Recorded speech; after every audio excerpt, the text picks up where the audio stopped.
Das ist iFlight 1S Baby Nazgul, geflogen mit TBS Mambo Crossfire und Orca FPV-Brille. Nazgul Nano ist ein kleiner Quad mit 73 mm Diagonale, 40 mm Gemfan-Propeller, super kleiner 0802 1S-Motoren mit 17.000 kV, einem 25 bis 50 mW Videosender und vorne die leichte Runcam Atomkamera, die fest in einer TPU-Halterung sitzt. Meine hat einen Crossfire-Empfänger mit der grauen Micro-V-Antenne.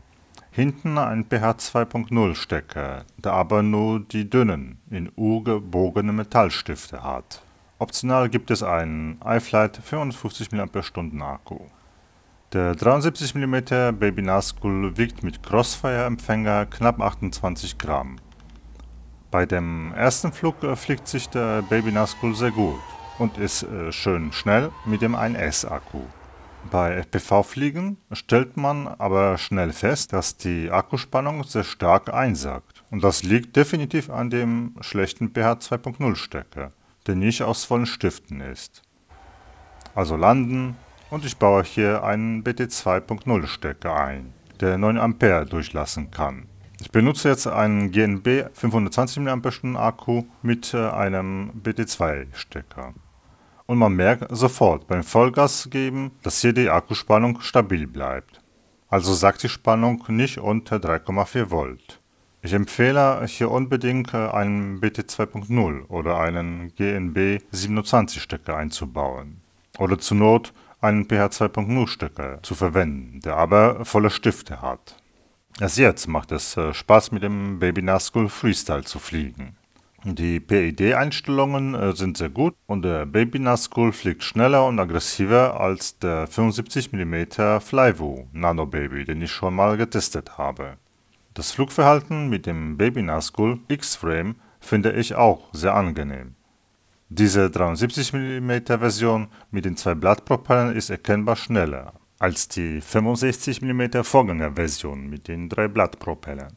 Eigentlich hat mir der 65 mm Baby Nazgul mit dem Akku oben bei dem Flugverhalten noch besser gefallen. Leider störte der oben liegende Akku den Videoempfang und flog außerdem unter 3 Minuten mit dem kleinen 300 mAh Akku. Die 73 mm Version mit den zwei Blattpropellern fliegt jetzt über 4 Minuten und spürbar schneller.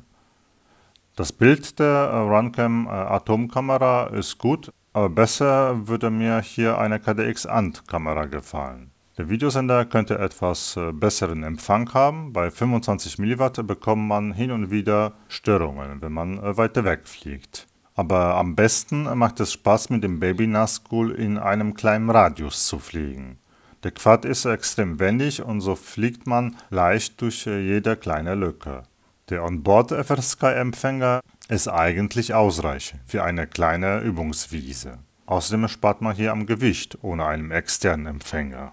Ich habe hier bei meinem Baby Nazgul den Crossfire-Empfänger ausgebaut und so 2 Gramm an Gewicht gespart. Der Onboard-FrSky-Empfänger ist sogar mit der Antenne dabei und funktioniert gut. Hier sollte man aber unbedingt die Empfängerantenne mit Antennenkit ankleben, damit dieser sich nicht löst. Vergleiche ich hier die 3 Mikro-Quads, hier links der Flyvo Nano Baby, ist eigentlich perfekt. Aber nicht so schnell wie der iFlight Baby Nazgul. iFlight Baby Nazgul mit dem symmetrischen X-Frame fliegt sich besser und schneller. Leider ist der Videoempfänger etwas schlechter und die Flugzeit kürzer als beim Flyvo Nano Baby. Die 65 mm Vorgängerversion mit den 3 Blattpropellern finde ich spürbar langsamer als die 73 mm Version. Hier lohnt sich vielleicht auf das 73 mm Frame umzusteigen. Also, viel Spaß beim Fliegen!